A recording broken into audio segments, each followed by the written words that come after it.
Karena itu, buanglah segala kejahatan, segala tipu muslihat, dan segala macam kemunafikan, kedengkian, dan fitnah. Dan jadilah sama seperti bayi yang baru lahir, yang selalu ingin akan air susu yang murni dan yang rohani, supaya olehnya kamu bertumbuh dan beroleh keselamatan, jika kamu benar-benar telah mengecap kebaikan Tuhan. Dan datanglah kepadanya batu yang hidup itu, yang memang dibuang oleh manusia, tetapi yang dipilih dan dihormat di hadirat Allah. Dan biarlah kamu juga dipergunakan sebagai batu hidup untuk pembangunan suatu rumah rohani, bagi suatu imamat kudus, untuk mempersembahkan persembahan rohani, yang karena Yesus Kristus berkenan kepada Allah. Sebab ada tertulis dalam kitab suci, sesungguhnya aku meletakkan di Sion sebuah batu yang terpilih, sebuah batu penjuru yang mahal, dan siapa yang percaya kepadanya tidak akan dipermalukan. Karena itu bagi kamu yang percaya, ia mahal. Tetapi bagi mereka yang tidak percaya, batu yang telah dibuang oleh tukang-tukang bangunan telah menjadi batu penjuru, juga telah menjadi batu sentuhan dan suatu batu sandungan. Mereka tersandung padanya karena mereka tidak taat kepada firman Allah, dan untuk itu mereka juga telah disediakan.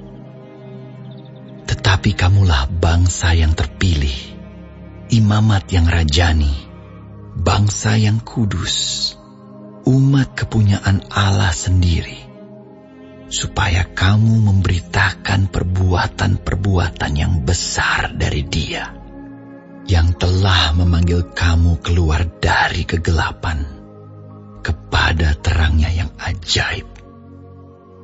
Kamu yang dahulu bukan umat Allah, tetapi yang sekarang telah menjadi umat-Nya, yang dahulu tidak dikasihani, tetapi yang sekarang telah beroleh belas kasihan. Saudara-saudaraku yang kekasih, aku menasihati kamu, supaya sebagai pendatang dan perantau, kamu menjauhkan diri dari keinginan-keinginan daging yang berjuang melawan jiwa. Milikilah cara hidup yang baik di tengah-tengah bangsa-bangsa bukan Yahudi, supaya apabila mereka memfitnah kamu sebagai orang durjana, mereka dapat melihatnya dari perbuatan-perbuatanmu yang baik dan memuliakan Allah pada hari Ia melawat mereka. Tunduklah karena Allah kepada semua lembaga manusia, baik kepada raja sebagai pemegang kekuasaan yang tertinggi, maupun kepada wali-wali yang diutusnya, untuk menghukum orang-orang yang berbuat jahat dan menghormati orang-orang yang berbuat baik.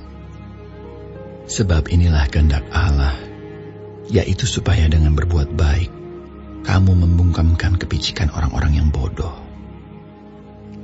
Hiduplah sebagai orang merdeka, dan bukan seperti mereka yang menyalahgunakan kemerdekaan itu untuk menyelubungi kejahatan-kejahatan mereka, tetapi hiduplah sebagai hamba Allah. Hormatilah semua orang, kasihilah saudara-saudaramu, takutlah akan Allah, hormatilah raja. Hai kamu hamba-hamba, tunduklah dengan penuh ketakutan kepada Tuhanmu, bukan saja kepada yang baik dan peramah, tetapi juga kepada yang bengis.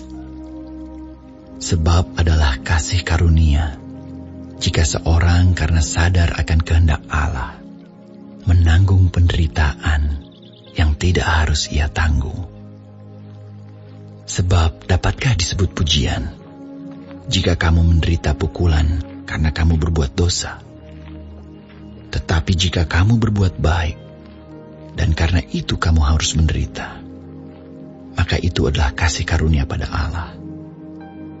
Sebab untuk itulah kamu dipanggil, karena Kristus pun telah menderita untuk kamu dan telah meninggalkan teladan bagimu, supaya kamu mengikuti jejaknya. Ia tidak berbuat dosa, dan tipu tidak ada dalam mulutnya. Ketika ia dicaci maki, ia tidak membalas dengan mencaci maki. Ketika ia menderita, ia tidak mengancam, tetapi ia menyerahkannya kepada Dia yang menghakimi dengan adil. Ia sendiri telah memikul dosa kita di dalam tubuhnya di kayu salib, supaya kita yang telah mati terhadap dosa hidup untuk kebenaran. Oleh bilur-bilurnya kamu telah sembuh. Sebab dahulu kamu sesat seperti domba, tetapi sekarang kamu telah kembali kepada Gembala dan pemelihara jiwamu.